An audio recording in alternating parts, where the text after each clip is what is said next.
Bismillahi walhamdulillahi wassalatu wassalamu ala rasulillahi wa ala alihi wa sahbihi ajma'in. My brothers and sisters, hypocrisy is something we need to talk about. Hypocrisy is something spoken about by Allah subhanahu wa ta'ala in the Quran and the Prophet Muhammad sallallahu alayhi wasallam in many narrations.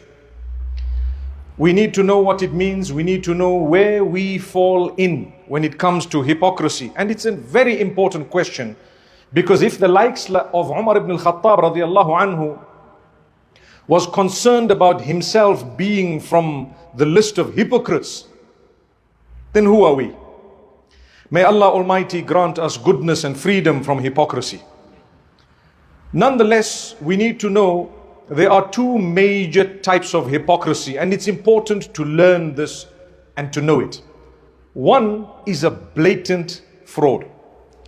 A blatant cheat, a person who's not a Muslim but pretends to be one. That is nifaq of the highest degree. That is actually hypocrisy of the highest degree. So a person who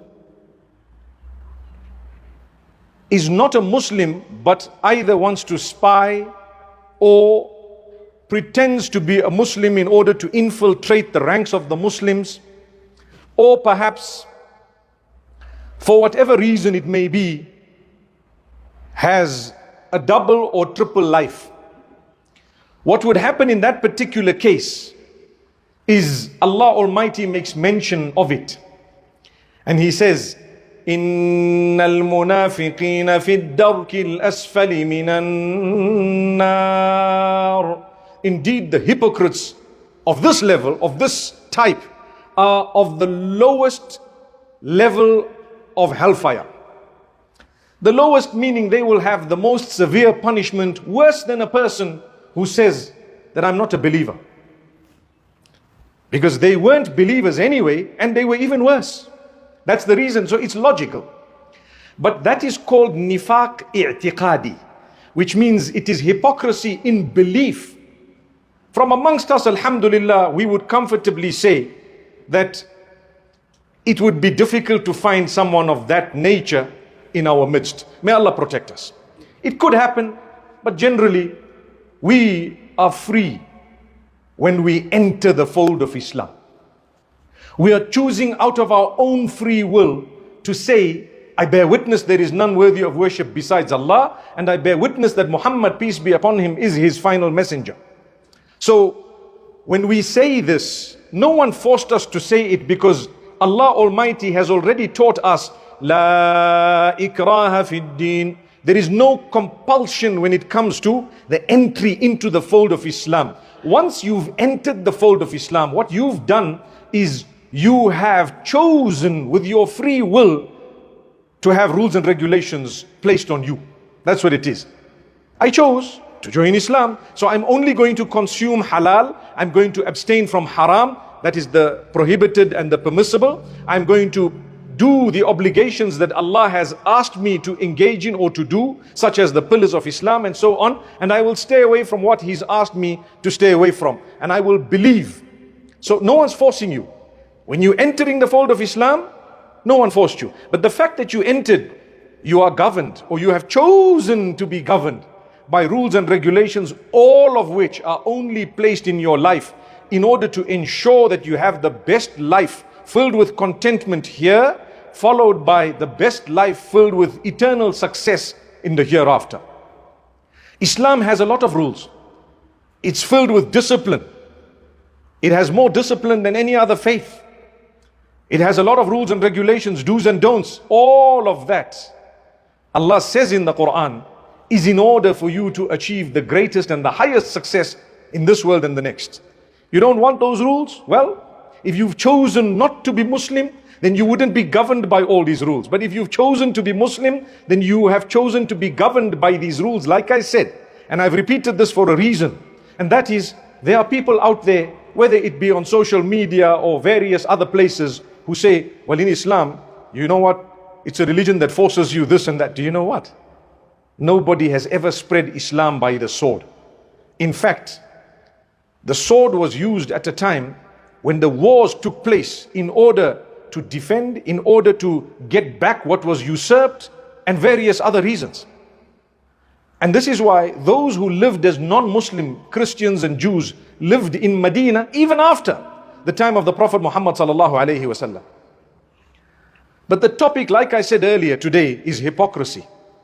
The first type of hypocrisy is hypocrisy in belief, where a person is lying. They're not Muslim, but they're pretending.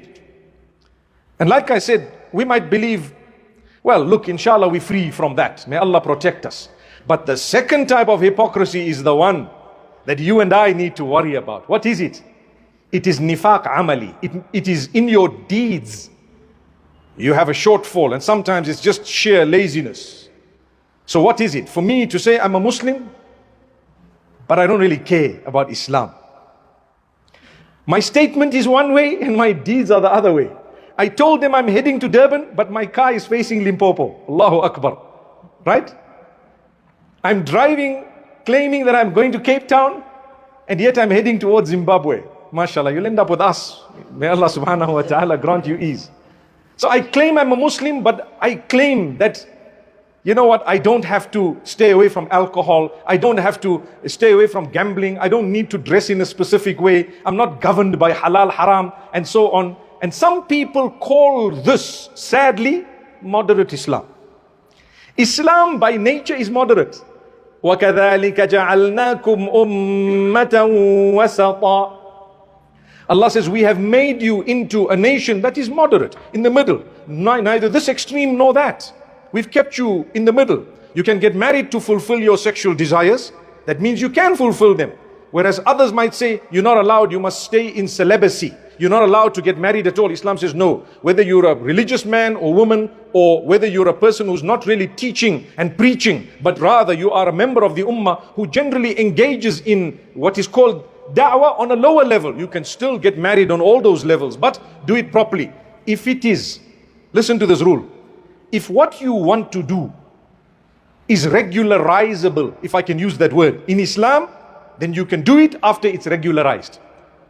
I really like this girl, for example, or she will say, I really like this guy.